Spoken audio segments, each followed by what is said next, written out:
So yun guys, dahil po mainit na yung ating kawali, start na po tayo magluto. Unahin natin, magpa-fry muna tayo ng ating tokwa.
Yan, napagkasya na po natin yung ating tokwa. Balikan natin yan mamaya pagka medyo golden brown na.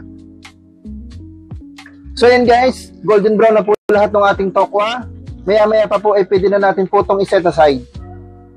Atin lang pong i-golden pa ng very light. Kasi ito, katulad nyan, medyo white pa. So ang gagawin natin, lulutuin pa natin yung side nyan. Yan, ganyan. So yan, balikan natin maya-maya. So yun guys, golden brown na po ito lahat. Pwede na po natin itong iset aside. Ayan na po, oh. Pwede na po ng pagkakaluto niya. So set aside lang po natin ito lahat. Off na natin yung ating induction.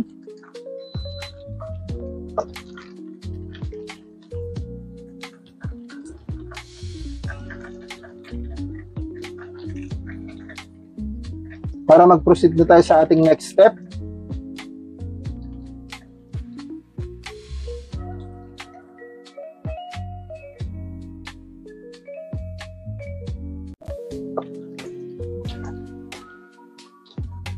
Yan guys, start na natin. Maglagay na tayo ng ating onion. Ating golden brown lang to.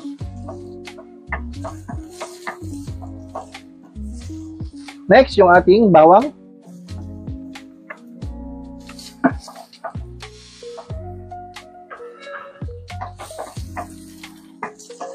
Yan, golden brown lang natin to.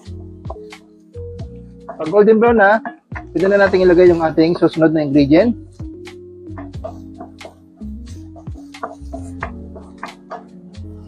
Ito nga pala yung ating susunod. Hindi ko na ito naipakita kanina.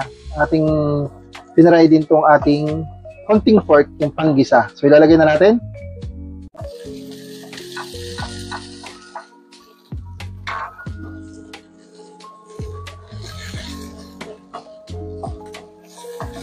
Yan.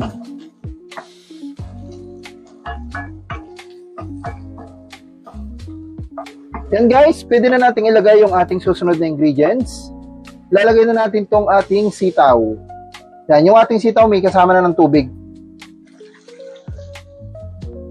Yan.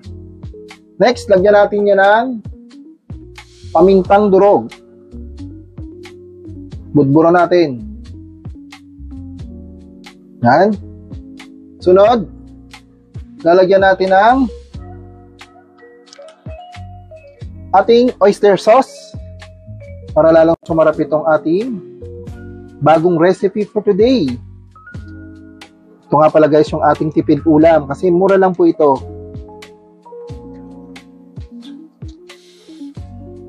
Yan. Then lagyan natin ng isang nor cubes.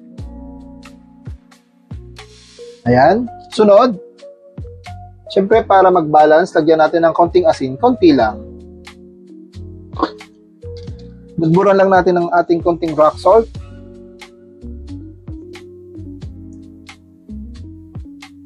Yan, okay na yan. The next, imimix na po natin mga guys.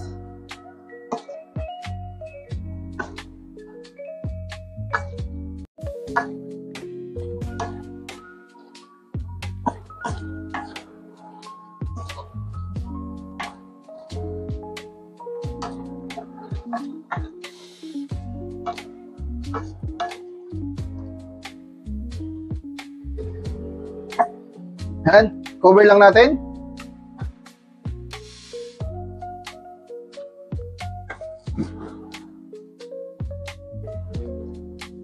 Hindi ko makita guys yung pang taklob.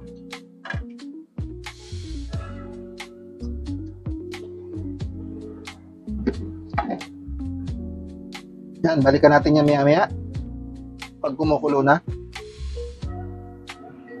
So yan guys, kulong-kulo na po. Atin lang po nga halu-haluin.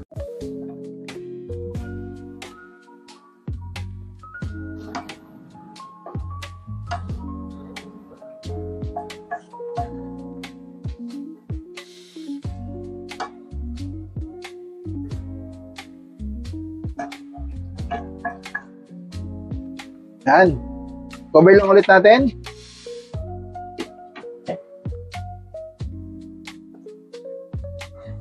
So yan guys, pwede na po natin ilagay yung ating huling ingredients. Lalagay na po natin tong ating na-fry na tokwa. Yan, lalaki.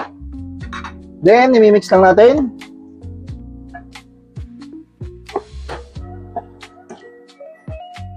Yan na guys, ang ating bagong recipe for today. Ang ating tokwa and sitaw. Yan po ang ating bagong recipe. Yung ating tokwa, timplado na rin yan. Yan.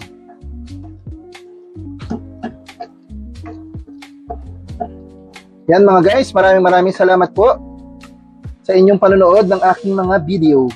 Ng ating mga recipe na Pinoy ulam. Sana po nagugustuhan ninyo. So guys, ito po yung ating bagong ulam for today. Ang tokwa with sitaw and pork. Tipid ulam kasi po mura lang po ito. Medyo may kamahalan lang dito itong pork. Yan. Yung sitaw 40 pesos lang. Then yung tokwa natin 35 plus ito. Yan. Yan guys. Kukover lang natin. Balikan natin yan. Lutuin natin yan ng mga 2 to 3 minutes.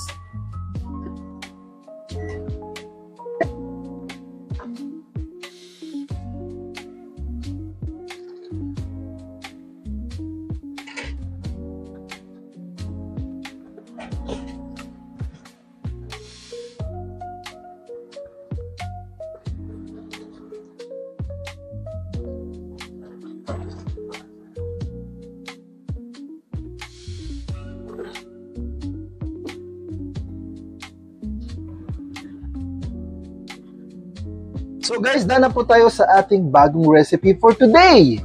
Ayan na po guys. Tapos na po nating lutuin. Sana po nagustuhan ninyo itong ating bagong video. So guys, kung ready ka na, tara! Kain tayo!